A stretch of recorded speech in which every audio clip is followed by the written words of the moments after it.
मित्रांनो, mutual fund adviser आणि investor या यूट्यूब चॅनलवर आपले सहर्ष स्वागत आहे. मित्रांनो, आज आपण 5 वर्ष जास्त दिवस जर गुंतवणूक केली तर आपल्याला किती फायदा होणार आहे ते पाहणार आहोत. आणि आता आपण फरक पाहणार आहोत बघा, 5 आणि 10 वर्षाचा फरक पाहणार आहोत. आणि म्युच्युअल फंड आहे, म्युच्युअल फंडामध्ये ना आपण SIP करतो. SIP मध्ये किती आपली गुंतवणूक आहे तर 900 रुपये आहे. तर आपण 900 रुपये गुंतवणूक करून मित्रांनो किती वर्षामध्ये आपण गरीब माणूस किती वर्षामध्ये करोडपती होऊ शकतो तर मित्रांनो दावण्याचा प्रयत्न करणार आहे. तर मित्रांनो आपण व्हिडिओ स्टार्ट करूया, चला.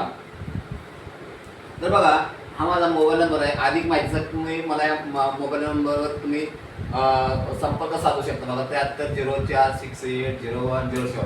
म्युच्युअल फंडामध्ये बघा आपण SIP करतोय.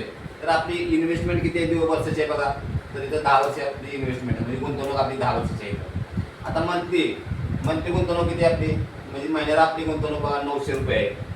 आता आपल्याला व्याजदर किती आहे बघा, तर 14% व्याजदर आहे. आता आपली अमाऊंट 10 वर्षामध्ये 900 रुपये गुंतवणूक करून अमाऊंट आपली किती झाली बघा, तर बघा 1,08,000 रुपये झाले इथं.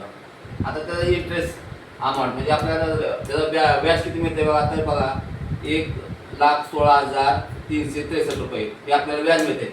आता हे दोन्हीची टोटल केली म्हणजे आपल्याला मिळणार रक्कम 10 वर्षामध्ये मिळणार रक्कम मिळणार किती बघा, तर बघा 2,24,363 रुपये ही आपल्याला 10 वर्षानंतर आपल्याला ही 900 रुपये गुंतवणूक करून मिळणार रक्कम आहे बघा मित्रांनो. तर आपण आता 5 वर्षाचं पाहूया. म्हणजे आपण 5 वर्ष जर जास्त गुंतवणूक केली तर आपल्याला किती जास्त फायदा होतोय. तर बघा, हे आपली 5 वर्षाची गुंतवणूक आहे. 900 रुपये आपली महिन्याला गुंतवणूक आहे, 14% व्याजदर आहे. आणि 900 रुपये गुंतवणूक करून 5 वर्षाची किती होतात आपले जमा, तर बघा 54,000 आपले जमा होत आहेत.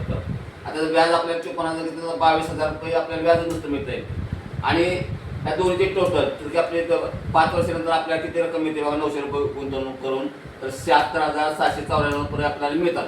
तर आपण या दोन्हीला आता फरक बघू. 5 वर्ष आपण जास्त गुंतवणूक केल्यानंतर आपल्याला किती फायदा होतो. तर बघा, ही आपली गुंतवणूक आहे किती 10 वर्षाची किती 2,24,363 आणि 5 वर्षाची गुंतवणूक किती आहे तर 76,694 रुपये. आता आपण जर वजाबाकी केली म्हणजे मायनस केलं, आपण त्यातून हे मायनस केलं तर बघा 1,47,769 रुपये आपण 5 वर्ष जास्त गुंतवणूक केल्यामुळे बघा एवढा फायदा आपल्याला किती होतोय तर 1,47,669 रुपये. तर मित्रांनो, मी तुम्हाला माहिती कशी वाटली, जर ही माहिती जर तुम्हाला तुमच्या उपयोगी जर ठरत असेल मित्रांनो तर व्हिडिओला लाईक करा, शेअर करा, सबस्क्राईब करा. जय हिंद, जय महाराष्ट्र.